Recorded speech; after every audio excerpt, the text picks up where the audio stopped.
Здравейте! Днес ще ви разкажа как дигитализацията трансформира традиционното образование и нашето ежедневие. Живеем в свят, в който технологиите играят все по-голяма роля, а образованието не прави изключение. Но как се промени то през последните години? Така е по-добре. Още по-добре. Първо, нека погледнем образованието.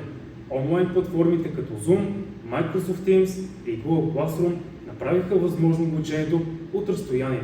Учениците вече могат да участват в часовете без да напускат дома си. Това направи обучението по-достъпно, особено в кризисни ситуации, като пандемията от COVID-19. Освен това, дигитализацията влияе и на нашето ежедневие.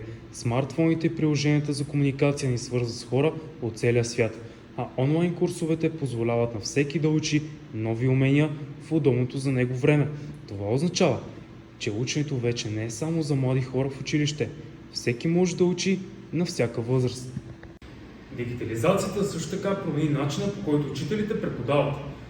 Те използват интерактивни бели дъски, видеоматериали и образователни приложения, които правят уроците по-интересни и по-ефективни. Вече не е нужно да разчитате само на учебника. Интернет предлага безкрайно знание. Дигитализацията не е просто промени традиционното образование.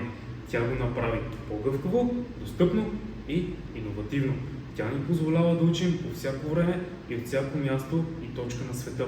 А това е само началото на една нова ера в обучението и в нашия начин на живот. Благодаря, че гледахте. Надявам се да ви беше интересно.